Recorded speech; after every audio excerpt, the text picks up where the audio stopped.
కొన్నిసార్లు నువ్వు నాకు నేర్పిన కొన్ని ముఖ్యమైన విషయాలను జాయ్ మాటల్లో గుర్తిస్తాను అని అన్నది. తల్లి ప్రేమగా కళ్ళప్పగించి, మరి ఇంతకు ముందు ఎప్పుడూ ఆ అబ్బాయి గురించి ఎందుకు చెప్పలేదు అని భూమిక అడిగింది. సృజన నవ్వి, నాకు నేనే అర్థం చేసుకోవాల్సిన సమయం కావాలి అమ్మా, కానీ నిజంగా జాయ్ వల్లే నా జీవితం చాలా మారింది. నాతో ఎప్పుడూ ఓపికగా మాట్లాడతాడు, నా చిన్న చిన్న భయాల్ని తీర్చేలా ఉంటాడు. నువ్వు ఎప్పుడూ చెబుతూ ఉంటావే, ఆ నిజమైన స్నేహం లాంటిదేనేమో అని సృజన అన్నది. తల్లి ఆసక్తిగా తల ఊపుతూ, అలాంటిదే అని చెబుతూ, మరి నీకు జాయ్ అంటే ఇష్టం ఎక్కువేమో అని సంతోషంగా అన్నది. సృజన కొంచెం ఆశ్చర్యంగా తల్లిని చూసింది. అమ్మా, అసలు అలా కాదు అని అంటూ ఉండగా తల్లి చిరునవ్వు ఆపుకోలేక, అలా అనుకోవడం తప్పేమీ కాదు కదా.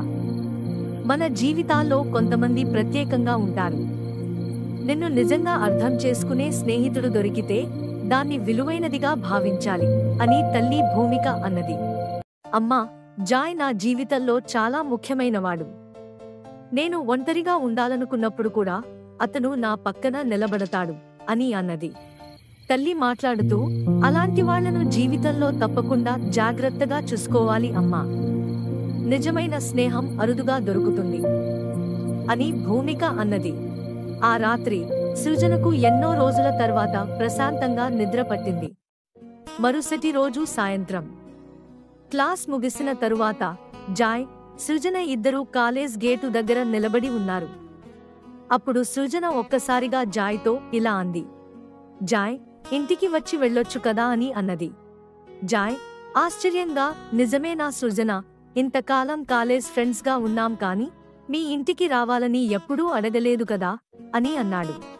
సృజన నవ్వుతూ, నిన్ను అమ్మకి పరిచయం చేయాలనిపించింది జాయ్ అని అన్నది.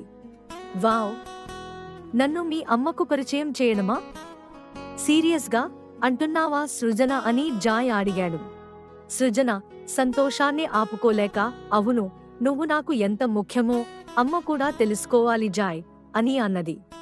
ఈ కథను ఇంకా వినాలి అనుకుంటే మరొక ఎపిసోడ్ కొరకు వేచి ఉండండి.